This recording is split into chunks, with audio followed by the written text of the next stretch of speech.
Welcome back to the Cinema Club podcast. I am very happy to be here with Paige as we are continuing our journey with The Last of Us Season 2. And this week we are diving into episode 3. And I didn't get a chance to watch this episode until last night. What were your overall thoughts on this week's episode, Paige? Knowing what we went through in the second episode and then having that heartfelt episode that we just watched, I thought it was a good post after everything that's happened. I think it followed the games fairly well. There's some changes in it, obviously, because it's a TV show adaptation, but I really do enjoy the little farts that they dropped at us here and there throughout the episode. So I'll give it a solid, good reviews on the whole thing. No, that's good to hear. I felt like I just had so many different aspects of this episode that while I was watching, I was like making note of that really wanted to break down with you, Paige. And maybe that is because it is really taking its time with mourning the loss of Joel here in episode 3. And maybe your opinion differs a little bit, Paige, but in the game, I felt like we didn't get as much of that as we do here in episode 3 for multiple reasons. Are you talking about the grieving and mourning of the tower? Yeah, about the loss of Joel. Yeah. I feel like in the game, he died and then it was just straight revenge. But now we get to feel a certain way, a sensation that we didn't feel in the game and connect with the characters and how much Joel actually meant to them this way.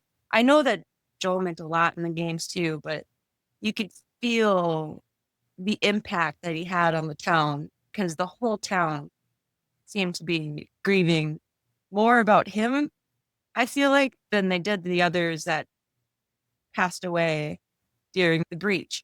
But that's just my opinion on when, for seeing how many people came to the council meeting. That's true. And also there were of flowers and personalized notes at Joel's house that Ellie sees as she's walking up. That was a powerful sign that he meant a lot to this community. And we really get, I think, a powerful scene as well right out the gate with Tommy saying, "Give Sarah my love," surrounded by the other people that are deceased as a result of the whole Jackson showdown in episode 2. The one thing that probably wasn't going to be important at all was we didn't get to see how the nephew reacted to Joel's death. I feel like they put him in there to show Joel was a happy-go-lucky uncle, but I wish they would have put that in there. I just wanted to see the interaction, I guess. I think that's a fair point because it was something I think you and I touched on, or maybe even outside the podcast touched on. Oh, like, how's Tommy Jr., I can't remember his name, going to react to the loss of Uncle Joel? I think in all fairness, they are very much a side character, but I think that's a fair point. Yeah, side character. I had a little part of me that wanted to watch it. But anyways, I wanted to ask you how you felt about the opening credits scene. Yeah, the intro sequence now only features one figure. Oh, And Joel. did you notice that she's a little taller too? I did notice that, actually. I guess the subtle messaging is that we're now considering Ellie to be a full-fledged adult moving forward in the series. But yeah, the finality of that was definitely coming across in the opening sequence there. I actually missed it the first time. It just passed over my head. And then Kayla made me rewind it. I was like, wow. So I rewinded it and I watched it. I was like, oh, damn, I missed that. That hurts a little bit. I think a cool thing that they added. No, definitely. And yeah, it's such a little thing, but it really did make me sad because I was like, oh, like he's definitely dead. Yeah. Which then we've seen the actual scene in the trailers, but Ellie waking up in the hospital, very traumatized. If I hadn't seen it previously in the trailer, I think it would have hit me harder than it did here. Actually, for some reason, when I watched it on the trailer, like before the season even came out, I thought she was giving birth when I watched it. I was like, maybe they switched it around. No spoilers, sorry, but whatever.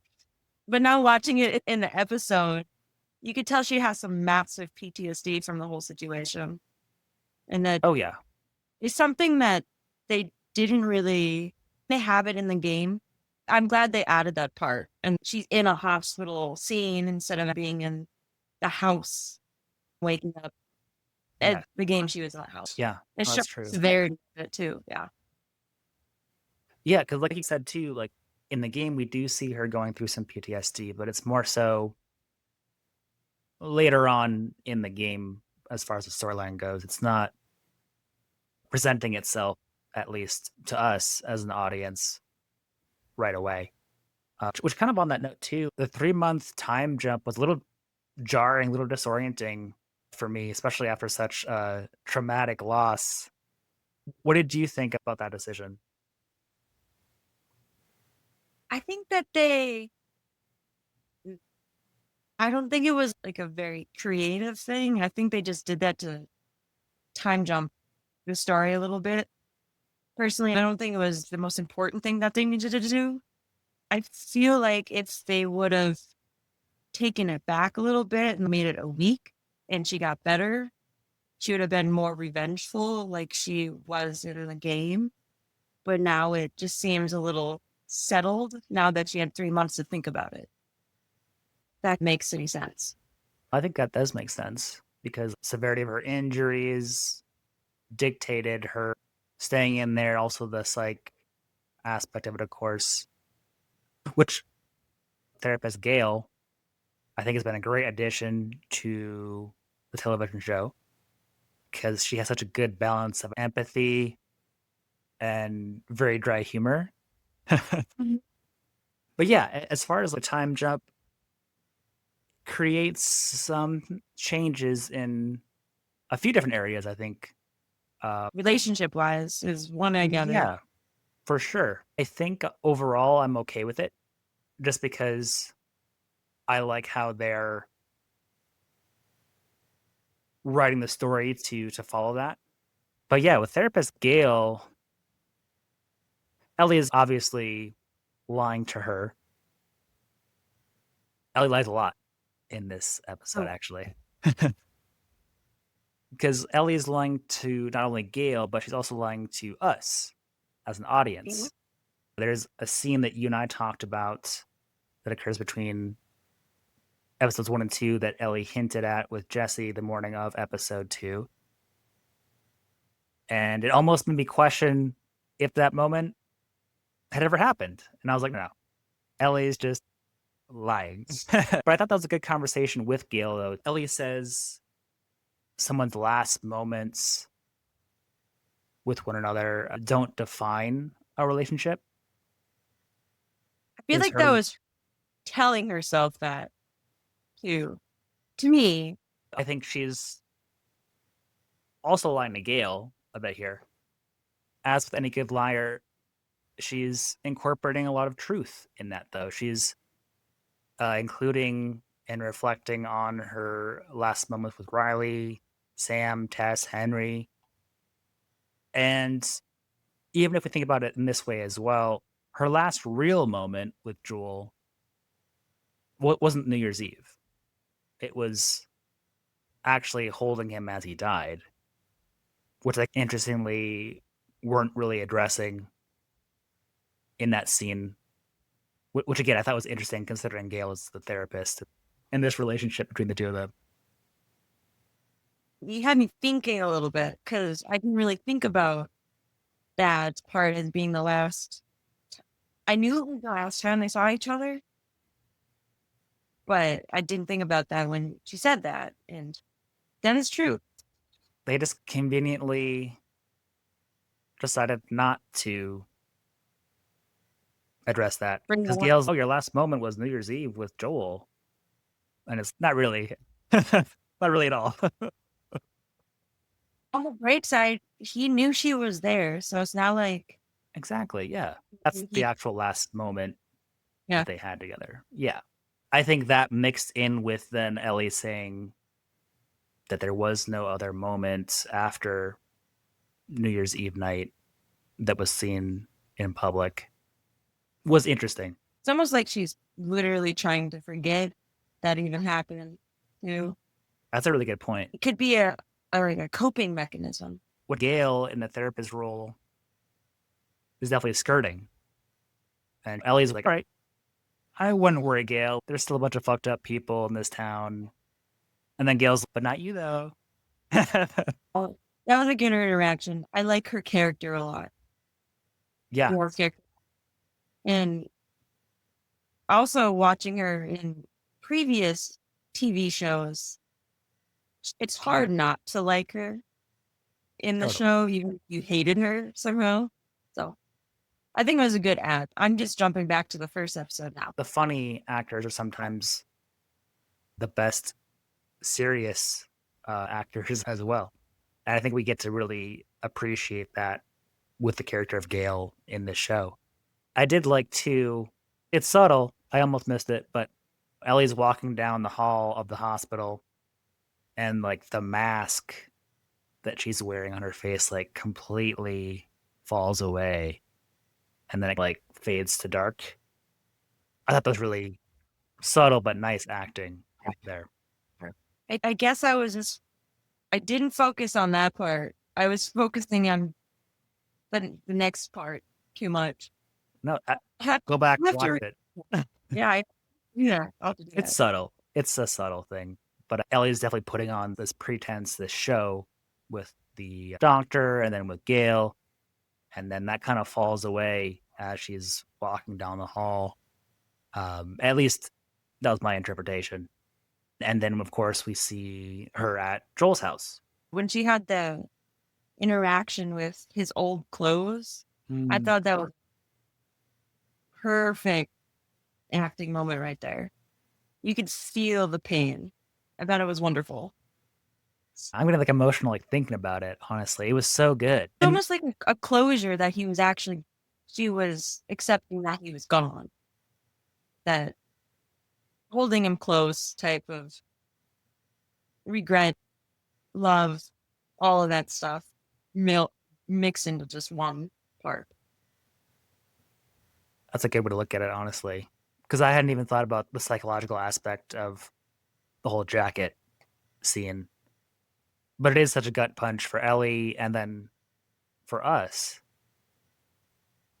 Thought too was a nice touch to incorporate the sense of smell linked with memory. Oh yeah, yep. She smells the jacket, and that's when it all hits her right there.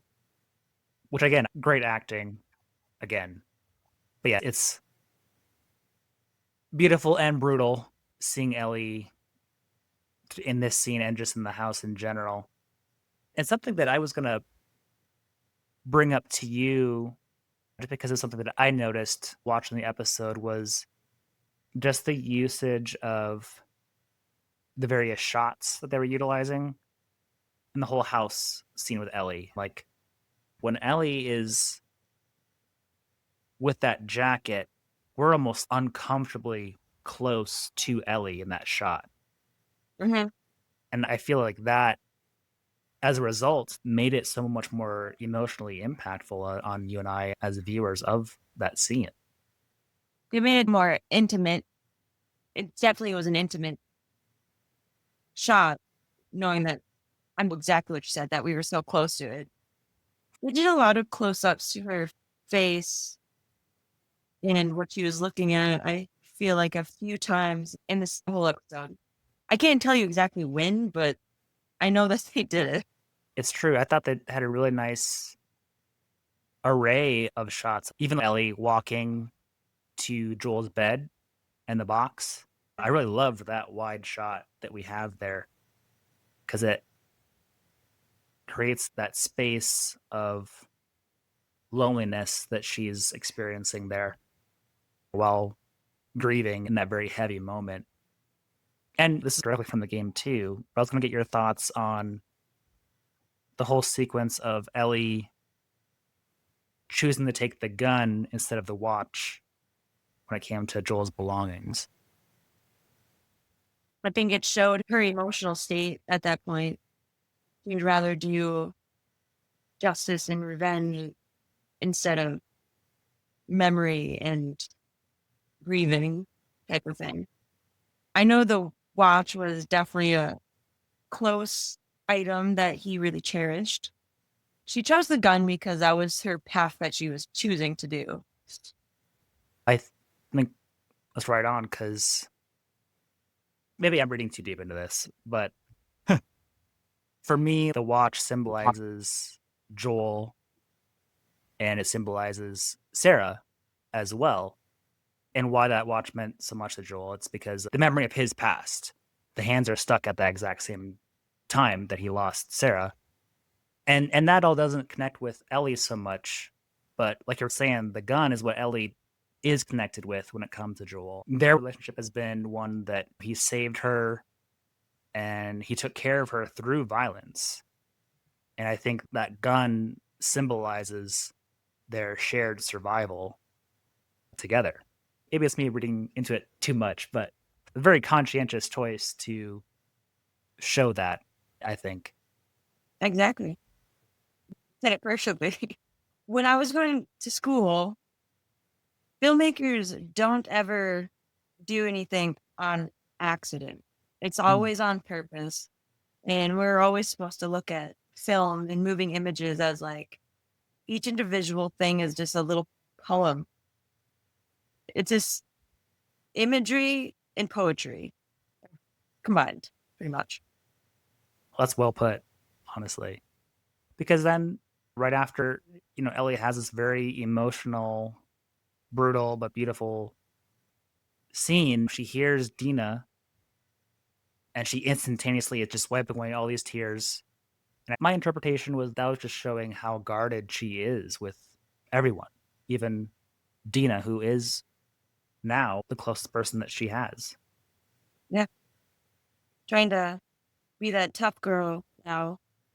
Even though she wants to break down those walls, she has to always have something up. Dina has her ways. She has her peace offering of cookies, which I thought was cute. Like, this is just my brain just working logically. Mm-hmm. Where are they getting these chocolate chips from? Let's be real. Ooh. I was looking at the chocolate chip cookies. There's no way they can get these cookies right now. Doesn't matter about the story at all, but I'm always curious. Joel was always bartering with traders for coffee beans. I Those are mean, extra yeah, special chocolate chip yeah. cookies. That's a valid point that I hadn't even thought about. Maybe my brain looks at the stuff I shouldn't be. I'm fine. No, that's a valid point. But yeah, I liked that, especially after now 3 months. Dina's, hey, I haven't told anybody. I'm going to tell you everything I know. There wasn't, even though that scene between both of them were super, I'm going to quote, me like important Yeah. about going on this journey. I also thought it wasn't the most important scene for me. I don't know why. It just seemed, hey, you're out. Seems like you're out of jail. Cookie, let's go get the bad guys. I I mean, don't kind know. of even like how they had the conversation because Dina shares all this and then she's like, so now what? And then it like immediately cuts to them talking to Tommy. Yeah. And it was just like, okay. That was just a quick way of saying, we're going to go on a journey now with or without anybody. Yeah, basically. Which is true. It is what it is. That kind of leads right into Jesse, Tommy, and the town hall, which I guess development on Jesse in the last 3 months.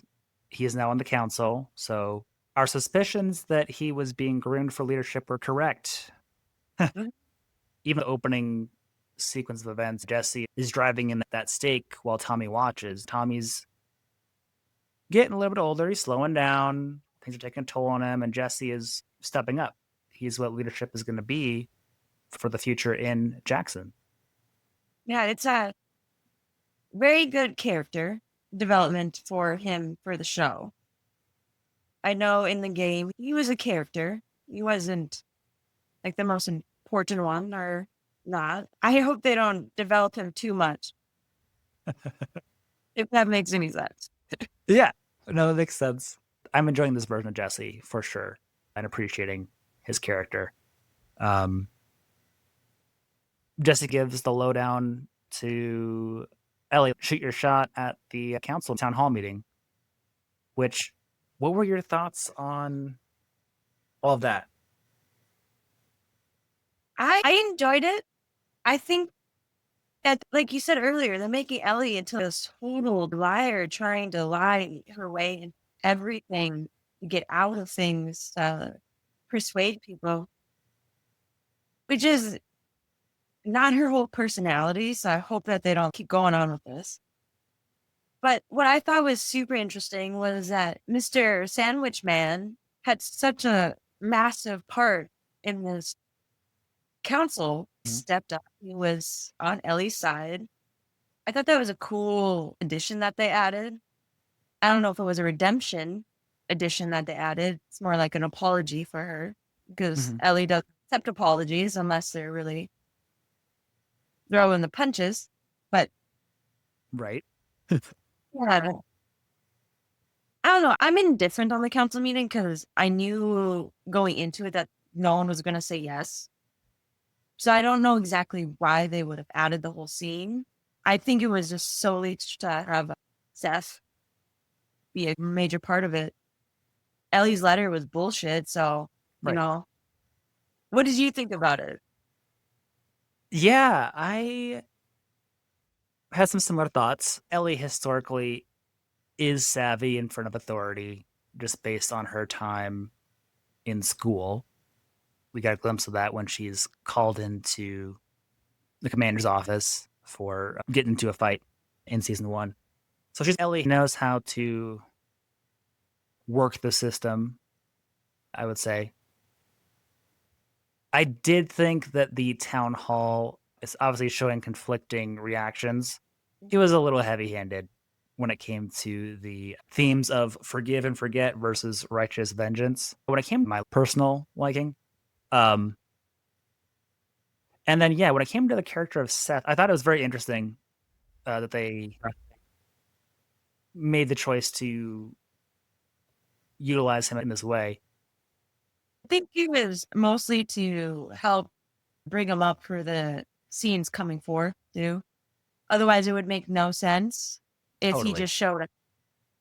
So I think it was a show on that he was on their side and wants them to do this.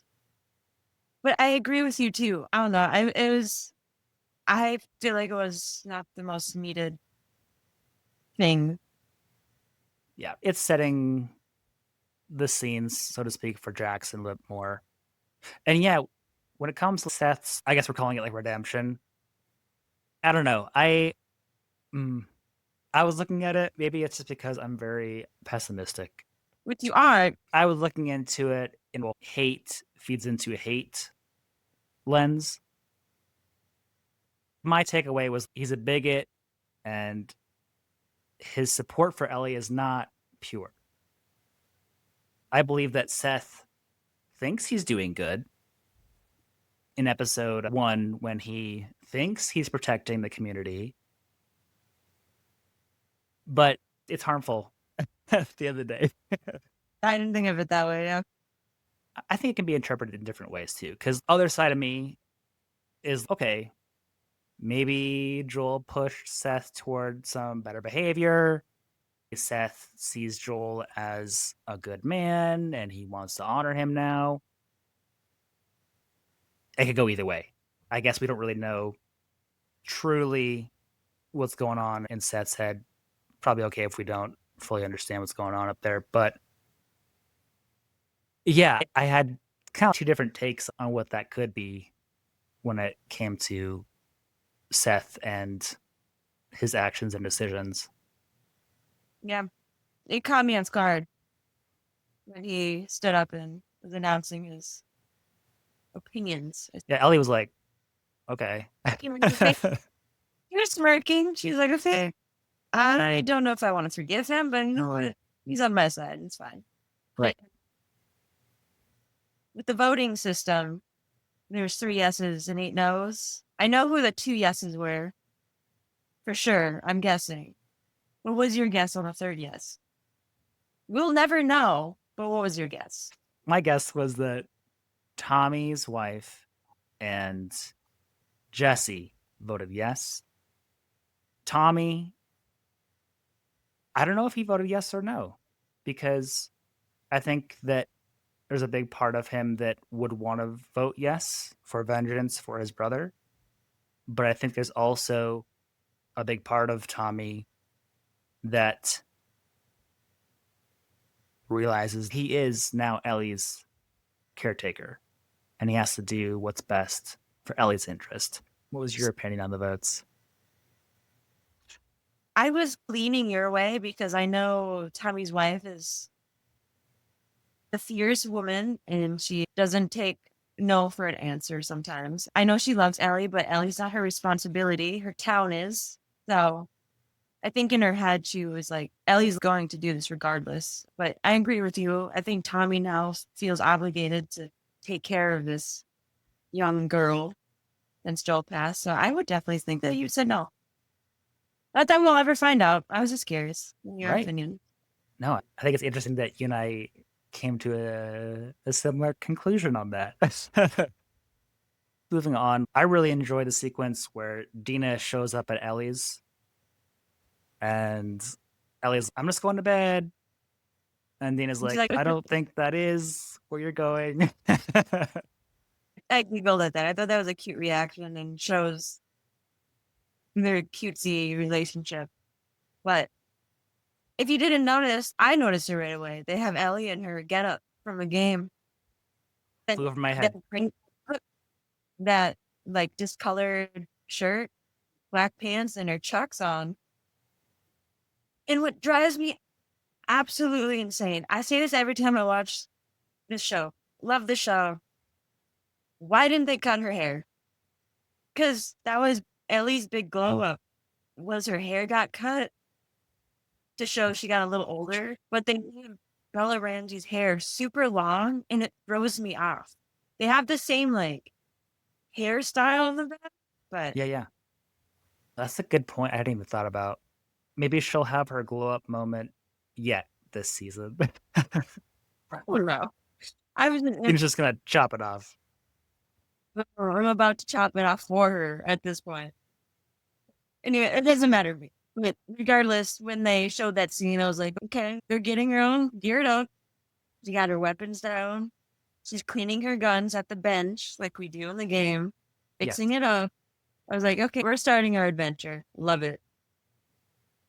And speaking of the converse, I really love Dina in this TV show.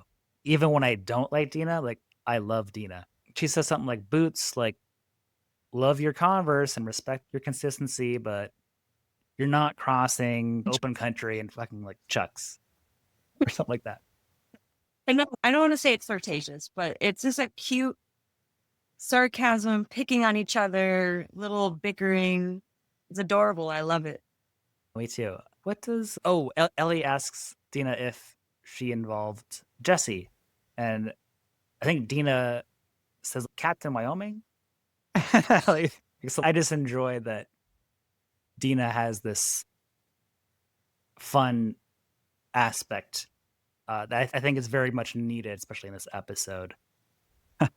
She's the uplifting one. It's not the word I'm looking for, but she's definitely whatever the word I'm thinking of. That's what she is to this show. Yeah, we talked about this too in episode 1.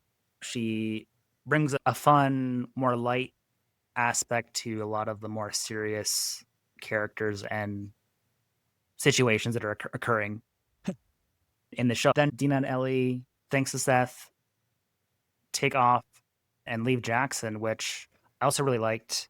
Speaking of Ellie's apparel and whole getup, I did like that she got the darker stock rifle with the scope. Oh yeah, from Mr. Sandwich Man. Yes, that is one of my favorite weapons from the game. Just love like crawling in the grass, sniping. has nothing to do with the show, but in the game, I tried so hard all the time to be sneaky. I was fucked it up somehow. And then people come at me. I can be sneaky for a little bit and then run out of bullets or F it up. Something happened. Yeah. A dog will get me or something. But then we cut to, I thought, again, a very powerful scene with Ellie walking in the graveyard, which I thought was interesting. In the game, I believe the graveyard is inside of Jackson. It's outside of Jackson, which I think makes sense, especially as you're a growing community, you're going to have growing losses More. as well. Again, I felt like the cinematography was really great in this episode. Just a gorgeous wide shot, cold It was like, morning light.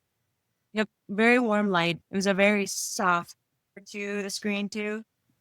And Yeah. I don't know, a lot of people didn't really understand the offering that was given. Hmm. But did you understand the coffee beans? I thought I did.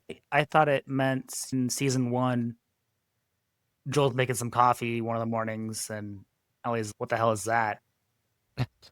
But what did Like I miss coffee. though? What did I miss? No, no, that is completely it. Oh, okay, She okay. yeah. I thought of it as we're waking up having coffee, and then Ellie is waking up going on an adventure. She gave him some coffee. Oh, But like it was morning, sharing the beans. It's kind of what I I like gathered that. there. Yeah, I do like that takeaway. I hadn't thought of it in that manner. I don't know if Ellie actually ever got around to liking coffee, but like you said, it's her starting her journey the way that her and Joel used to. I like that. It was a good subtle. It wasn't subtle at all. It was a good scene to add, kind of almost like a goodbye too. Yeah, it was a beautiful goodbye. And the whole scene is quiet too, which I really liked. It's quiet, it's an emotional moment. Dina is just watching silently, sitting on Shimmer. Ellie and Dina are like silhouetted against the sunrise. I just loved the whole sequence. Chef's kiss. The color But grading. Ah, man, so good. it was very perfectly colored. After that scene, they're on horseback. But before that happened, we got introduced to the Setherites. Do Yeah. you appreciate that they got introduced so early compared to the game? That's a good question that I was going to ask you because I felt like Reverse. in the game we're introduced to them and they are instantaneously terrifying. So this was a very different take there, showcasing another father and daughter here in a different group, which I thought was interesting as far as an introduction to this group of people. I think What they did you were human think? a little more compared to the game. You just introduce them and they're like this culty people that praise this prophet that doesn't exist anymore type of thing. But they humanized them, saying that they're also scared of these people hunting them down. They're just Yeah, trying to survive. They survive in a very totally different way.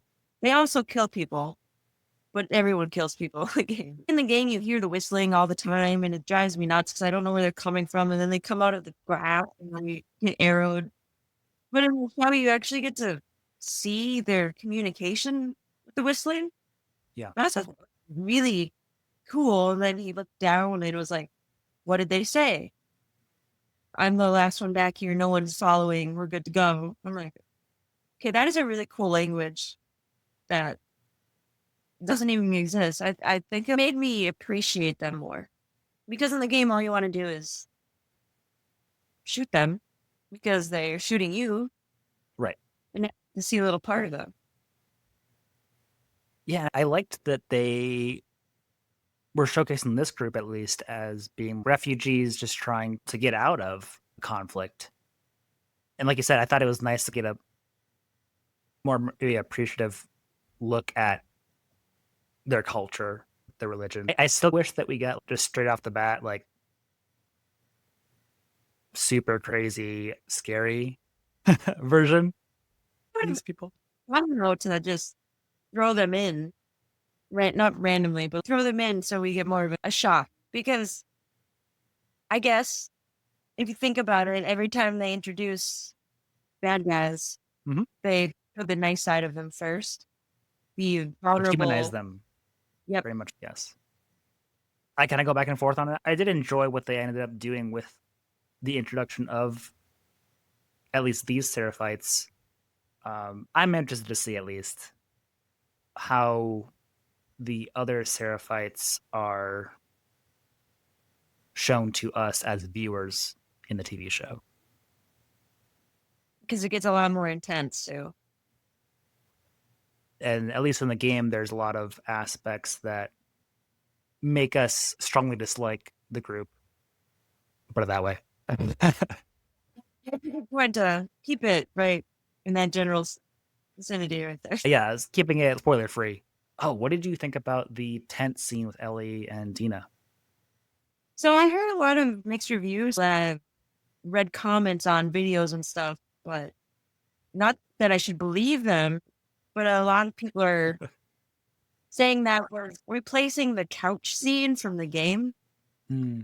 And I thoroughly do not believe that because I haven't even got to that portion of, I think it was a theater, which honestly I was excited for if they were going to do something or not. I don't know. But I think it was a very intimate moment. I'm indifferent on the tent scene. Dina said that she was not gay or something like that. Or how did that play out again? This whole thing was just lies.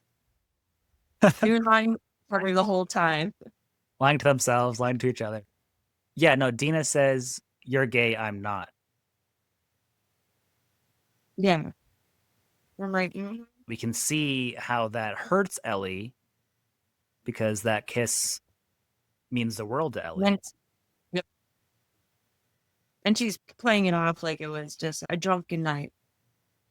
It was a nice interaction to have them talk in vulnerability, like high schoolers asking very subtly if you have a crush on me type of thing. But they never get an answer. This comes back into how much I love this version of Dina. Dina's smart.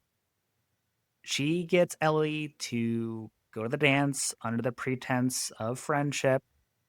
She says something like, "Oh, are you gonna go to the dance with your ex?" Which Ellie's obviously gonna say no to. And then Dina's instantaneously like, "Oh, you can go with me. It'll just be fun with friends." And then under the pretense of friendship, then kisses her in front of everybody on New Year's Eve at the dance. And this kind of then ties into in the tent. She's teasing and I think testing Ellie a little bit because she says, "Break the kiss." And it's kind of ambiguous a little bit that is frustrating for Ellie. And it's frustrating for me as well. But I think that at least in some way, Dina knows exactly what she's doing. She definitely has a plan. It's a very different Dina. Good Dina. I like this one. She's very different than the game one. But I'm glad they kind of did that. I really do. If it was following the gameplay fully, I think it'd be boring. Not saying the gameplay is boring, but this No, makes it a little interesting and something to hang on to. it's frustrating for me in a good way. It's A lot of people. a good point though, because contrasting to the game version Dina is very confident, clear, and open about how she feels with Ellie. This version is a lot more complex and emotionally tangled, I guess is what I would say. Because Dina is clearly bisexual. Maybe she's not fully out there herself or unsure of how to express it, but she's Very definitely cute. bi. Very cute. Yes. She's obviously an Ellie. The way she looks at Ellie, she even says, "I wasn't that high. at the very end of that tent interaction. Even her bringing up the kiss, all that shows that either she is conflicted or maybe she's not even that conflicted about it. I agree with you 100% on that. Yeah. Maybe I'm reading into it too much, but I really love Dina. We didn't do it too much, different ways. That's what we do. Yeah, but like you were saying too, I liked that they took little snippets from the couch scene that we didn't or haven't gotten yet from the game. I'm wondering if it's gonna happen or not, because that was a very pivotal turning point for those two. Maybe she packed that Right. gas mask um, that she found with Jesse, and she'll break that out on their adventures yet. I don't know. Yeah, it's possible. Ellie's not very good at this game that Dina's playing. Ellie's like, you can go back to Jesse, and Dina's like, I already did. I was like, damn. Quick answer too. But Dina didn't say that she's currently with Jesse. Yeah, he just said that she went back to him. Doesn't mean that she's with him. I feel like that's important. They're always on and off. Yeah. It's been 3 months. Some time has elapsed there. It happened. Things can happen, which let's just talk about it. Dina throws up after they discover the Seraphites, which, again, that dialogue surrounding that event, if you're paying attention, is pretty obvious that it's foreshadowing that Dina is pregnant. This never happens to me. For gamer people, they're like, well, you know, but even they made it really subtle for people that don't play the game. Because in every movie you watch, someone throws up, acts a little funny.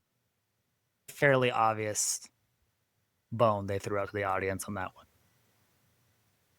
They find the Seraphites brutally murdered, including the little girl father. And I think that really cements for us as an audience and for Ellie and Dina that the wolves are just Dangerous. the worst. Yeah. They kill as they go. The last scene was them getting to Seattle and seeing the wolves. I was going to ask you, what do you think about the closing episode?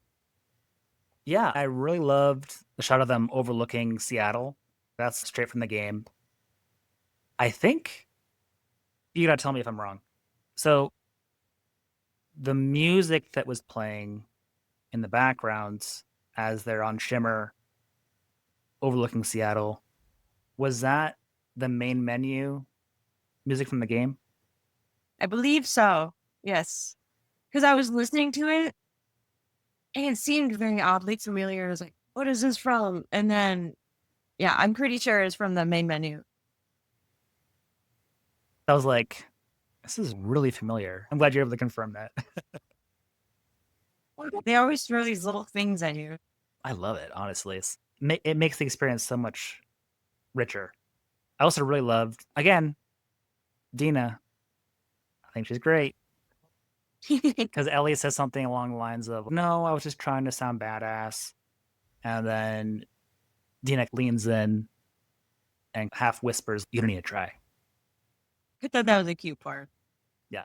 Isabella Merced is honestly like killing it for me in this version of Dina. And I think we're getting a glimpse of some of the attributes that Dina really likes about Ellie. Ellie's in her element now. This is where Ellie thrives, is 100% confident in her abilities and in herself. I think that's attractive to Dina as they're on this journey to Seattle. You said it. You said it. What did you think about the introduction of the wolves there at the very end? They're a militia. They're mercenaries. They have everything organized. They have the equipment. They have the people. They have the gear. It shows that they are not one to be messed with. Just like the game, they were very tough opponents. I like that we got to see the 2 tanks and a bunch of soldiers just walking through Seattle on a daily scouting trip. It shows how intense this group is going to be. I enjoyed that they did that. It's like a cliffhanger. They really left it open. Don't know what's coming next. Situation. They have the wolves, the separates, and then two young females all in one city. Who knows what'll happen? Definitely set of mistakes. What were your big takeaway thoughts on episode 3? I feel like we broke it down really nicely. I think their main goal of episode 3 was to show Ellie finally grieve. She said her goodbyes, and it really is setting up for the next stages of Ellie's development in the show on who she's becoming. We don't really know who she is in the season yet. We had a lot of different views on her. So now we get to see what she's capable of and who she is. I agree. I appreciated that they took a little bit more time with grieving, processing the loss of Joel. And that's partially why I'm okay with a 3-month jump, because we're still seeing these characters processing this, going through this. I can't believe we only have 4 episodes left. I feel like we have a lot of ground to cover. They covered a lot of ground so far. Fair. And they're going to make another season. I was going to ask you about this, though. Are we going to get at least one full episode of Abby and her story in this season? Or is that going to be reserved for season 3? Watch it be next episode. But if they wanted to follow the gameplay, I would say that Abby would be next season. This is Ellie's story right now. And then we might dabble into Abby's story point of view dealing with Ellie. If they want to follow the gameplay development of like how the game story was, because you play Ellie and then you play Abby for a god awful long time. Never. I loved playing her, but you play her for a long time, so I think she deserves her own full season. She's a good character, and there's a lot of backstory, and there's a lot of story surrounding her. So I don't think you could really capture all of her in an episode, because we have a full season of Ellie already, this first season, which was Joel and Ellie. You get the point. So I'm hoping that she has her whole season, because I like her. Not saying that's what they should do, but I really enjoy her character. I think you convinced me that they're going to go that route. Yeah. I think you're right. They're going to lead up to the same spot they do in the game, probably at the end of this season or somewhere around there. And then they'll start out next season with Abby's story for an episode or 2 or 3. And then mingle them back together like they did in the game. There's a lot of ways they could do it, but if they don't properly show who Abby is, we won't. I don't know. I don't want to say respect, but like we won't get the full info. Yeah, she will have zero development. She will have zero character to her. Well, we'll see what happens. I'm excited to see episode 4. I have no idea. I haven't seen any snippets besides coming next week. You did watch that, though? Yes, I did. Okay, I wanted to talk about that. I'm very excited for episode 4. Because 2 of my favorite parts of the game, I think, are in episode 4. Because we have the underground, in the dark, red flare sequence. There's going to be a intense clicker loader mess, I bet. And I hope. I hope. I think they're going to pull it off really well. The other part, it looks like Dina thinks that Ellie is infected. I'm guessing it may have to do with the aforementioned scene in the tunnels with the flares. I think we might get the official reveal that Dina's pregnant in episode 4, if not episode 5. And then we also, I think, are going to get the guitar scene next week. I hope they make it to the theater, because that was a big home base point for them for the game. Yeah. I feel like there's a lot of ground to cover, but I think they can do it in an hour. I'm not gonna lie, when I went to Seattle, last year, Yeah. I toured all of the spots that they Did you did the game. really? Yeah, I saw the Ferris wheel, the road that they walk on, and the theater. I thought it was cool. I hadn't even thought about going to visit those places in real life because they are They're real yeah, they're real absolutely real places. place. I thought it was fun. That's awesome, I honestly. Now that you do bring that up, I'm sure it'll be a very intense moment in the whole episode. I feel like it's gonna be just action packed the whole time, except for the guitar moment, which if they don't pull off the guitar moment properly, I think the whole season's gonna be screwed. I have faith that they're gonna nail it. I am interested to hear Bella Ramsey sing. Yeah, I didn't even know she could sing. I'll be surprised. Okay, you got cast for this role, you gotta sing. This is like a very important part to me. If Chris thinks it's important, it needs to happen properly. Get in there and learn how. No, I think again, this a little bit more slower paced episode will be a good breather before diving into, like I said, intense moments in episode 4. But we have the guitar scene as well, so I think it'll be a good mix, hopefully, at the end of the day. But I'm glad that you enjoyed episode 3 as well. I mean, I was just gonna bring up because I keep bringing up how Bella Ramsey is not portraying Ellie as perfectly as she can in this season. Yes. I think she is somewhat redeeming herself this episode. I didn't feel as strong as I normally do about it, and I really thoroughly enjoyed the version that she gave us, not me, it's specifically, but No, for Paige. I was curious about that, so I'm glad you brought it up because I was watching it and I was like, okay, this feels a lot more like Game 2 Ellie, which I'm appreciating. They're showcasing Ellie evolving into that a little bit more, maybe. Which again is a different take than the game that kind of just starts us with that version of Ellie. But I think the descent into rage, that I think we're gonna get some scenes showcasing just how far she will go with that this season. I think that they're doing a nice job of leading us more into that, at least in some ways, and not yeah. kind of throwing us in. Yeah, I do agree with you on that one.